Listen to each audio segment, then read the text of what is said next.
ça a cessé d'être évident. Pour un individu normalement constitué qui n'a pas le cerveau lavé par la science, c'est évident, effectivement. Il y a une différence entre le haut et le bas. Le verbe tomber implique qu'une chose va se diriger vers le bas, du haut vers le bas. Harry Newton. Alors, c'était quoi l'explication? Pourquoi quand on lâche un truc, ça descend? Ben, l'explication, c'est pas une explication complète, hein, mais on va dire le premier niveau de l'explication, on n'a peut-être pas les derniers niveaux, peut-être qu'on ne sait pas en fait au détail pourquoi ça se passe comme ça, mais le premier niveau, c'est que l'objet en question est plus lourd que l'air. Donc, étant plus lourd, il descend. Donc, il va vers le bas. Autrement dit, tout ça, je répète, ça présuppose qu'on sait où est le haut et qu'on sait où est le bas et que c'est pas la même chose. Harry Newton.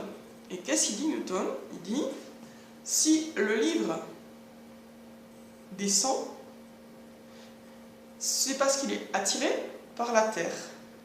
Mais, on dit le livre descend, mais on n'en sait rien en fait s'il descend. Peut-être qu'il est en train de monter, puisqu'on ne sait pas si on a la tête en bas. La Terre tourne dans la théorie, dans la version de Newton. Si la Terre tourne actuellement, est-ce que j'ai la tête en haut ou la tête en bas? J'en sais rien. Peut-être elle est en haut, peut-être elle est en bas, peut-être que je suis en train de passer de tête en haut à tête en bas. Oui, puisque ça tourne. Si la Terre tourne actuellement, est-ce que j'ai la tête en haut ou la tête en bas? J'en sais rien. Peut-être elle est en haut, peut-être elle est en bas, peut-être que je suis en train de passer de tête en haut à tête en bas. Oui, puisque ça tourne sans arrêt. Donc, j'ai la tête en haut, j'ai la tête en bas. À n'importe quel moment, ça change. Et je ne sais pas quand est-ce que j'ai la tête en haut et la tête en bas. Pas vrai. Parce que la gravitation étant venue comme une belle... pour consolider l'idée que la Terre tourne, ben, si la Terre ne tourne pas et qu'elle est plate, on ne voit plus très bien... on n'a plus de raison d'y croire. Alors, vous allez me dire, ouais, mais il doit y avoir des preuves de la gravitation. Ben justement, il n'y en a pas. Alors, l'astuce de Newton, ça a été de... Enfin, si on peut dire, il y a les satellites, c'est une preuve. Le problème, c'est que les satellites eux-mêmes, on n'a pas de preuve de leur existence. Les satellites, c'est-à-dire tout ce qui est censé flotter dans l'espace. Si ça flotte dans l'espace en apesanteur, c'est qu'effectivement Newton a raison, parce que lui, sa théorie, c'est donc qu'on est attiré par le centre de la Terre, tout est attiré par le centre de la Terre, et plus on s'éloigne de la Terre, moins cette attraction se ferait sentir, jusqu'à ce qu'on flotte.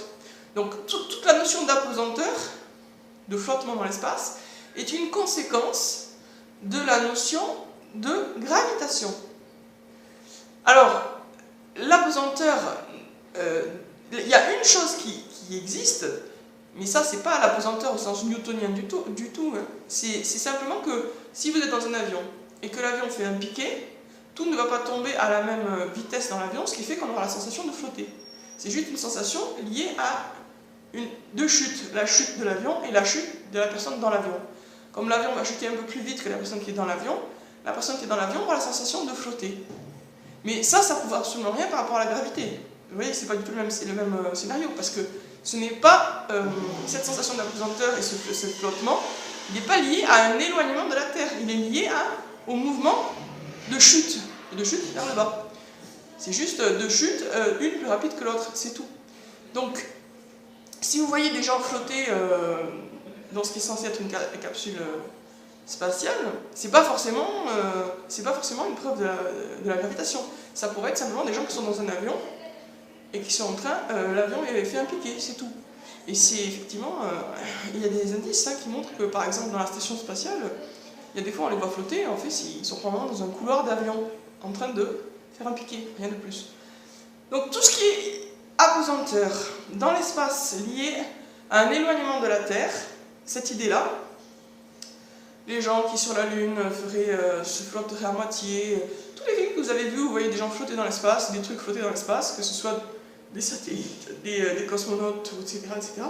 Tout ça, c'est la conséquence logique de la théorie de Newton. Donc si la théorie de Newton est fausse, eh bien, toute cette histoire de gravitation et d'apesanteur qui en découle est fausse aussi.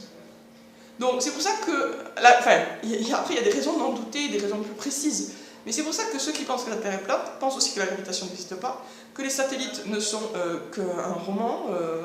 C'est d'ailleurs la première personne à avoir parlé de satellites, c'était un romancier justement de science-fiction. Donc que les satellites c'est que du vent, que du blabla, que la station spatiale non plus n'existe pas, que tout ça c'est qu'une mise en scène comme un film d'Hollywood.